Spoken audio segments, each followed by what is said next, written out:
Hey guys, what's up? I'm here with a review of a Spanish science fiction horror comedy film from 1996 from a literally unknown Spanish director, and tonight's movie is Killer Tongue. Now, before I even get into the plot, I've owned this 3-pack of movies for I don't even know how long, and I think it is needless to say that there's only one of the movies on this thing that I liked. Out of the three, the third one I hadn't even seen. I absolutely hated Jack Frost 2. The Ashford Man was okay. And tonight I'm reviewing Killer Tongue. This movie revolves around a con artist who ends up infected with an alien tongued creature that can talk. And it kills people or whatever. So the film opens with credits and music that's half decent, and apparently the music was composed by Fangoria. I'm going to assume that is either the horror magazine Fangoria or the band. Let's hope it is the band, because that would make me dislike Fangoria even more than I already do. Then credits go on for a while, and we meet Candy, who's in a bed talking to herself about her mother and father and how her mother killed herself by roasting her own head in the oven on Thanksgiving Day.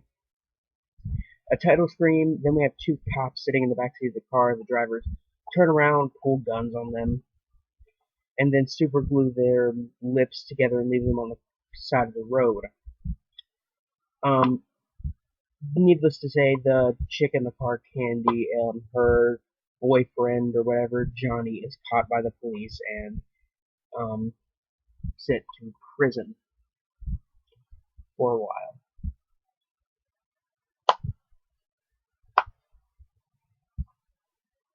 And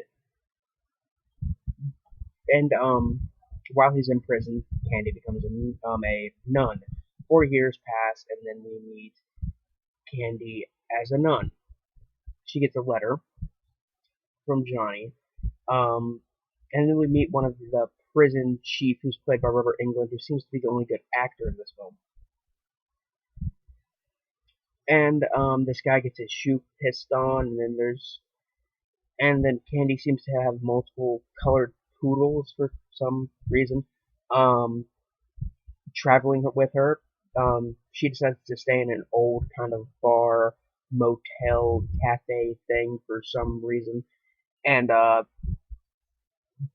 fix the place up. And then this guy shows up at the gas station where the nuns are, this gas station slash church where the nuns are, and he asks them if they've seen Candy. He gets covered in gasoline and threatened by the nuns, and then he kills a guy. Well, doesn't really kill him, but gets in a car accident with this guy on purpose, just so he can steal his clothes, because his other clothes were covered in gasoline. And then a meteor lands on Earth, close to both the gas station, the prison, and the hotel bar thing. Um, and a piece of it happens to break off and land in the soup that Candy is eating, causing her stomach to bleed, her nails to grow, and her spine to kind of pop out of her back a bit. Weird shit like that. And then some of the poodles eat it and change into drag queens. I'm not even fucking joking. Um, and then Candy, some kind of alien tongue creature, and the poodles play dress up and shit, and that's really where I ended it, because I could not take any more of that fucking movie. I did finish it. I did finish watching it, but that's where I stopped writing. Killer Tongue, while it does have an interesting kind of 50s sci-fi premise mixed with a bizarre kind of violent horror twist, while the premise of the entire premise and the idea is good, the execution is very bad. Now, usually I do not have any problems with bad acting or writing, but it makes the film even harder to watch. The writing isn't entertainingly bad in the slightest. It isn't funny. It isn't clever, and it makes the movie even more annoying. With the bad acting on top of it, it is just an unwatchable pile of crap. The But let's see, the only acting that was good in the film was from Robert Englund, which, yeah, the effects are quite decent. The puppeteering on the tongue is actually very well done. Um, the first time you see it in action, though, it's kind of seems more like a tentacle, an American tentacle porn than it does a horror film. Then it turns into a horror film. Um, every character is really annoying and stupid. The music sucks. The camera work's decent. The lighting is also decent. The aspect ratio on the DVD that I own of this damn thing is absolutely horrible. I'd like to apologize for some of the lag.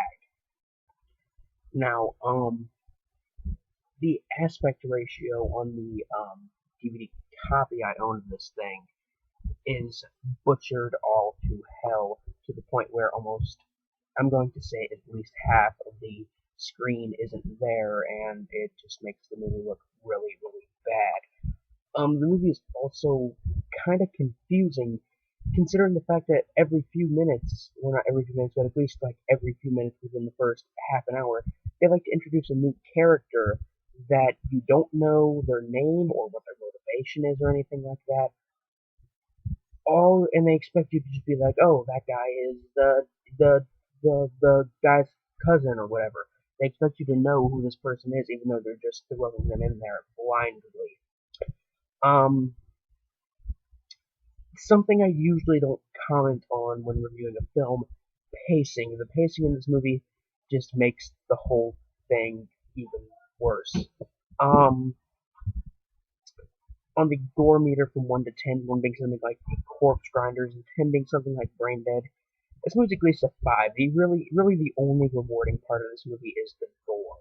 Probably one of the best scenes is when a guy gets his head ripped off and then shot midair with a shotgun. I don't think I've ever seen that before, and that was kind of awesome, but that was about as awesome as the movie gets. Um, really, I cannot suggest Killer Tongue to anybody unless you like really annoying movies and really annoying characters and movies that are just kind of boring, even though they try to be really funny and random with poodles turning into drag queens.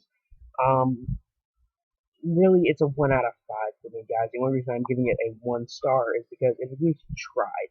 It made me chuckle a few times, and there were a few gore scenes that I thought were cool.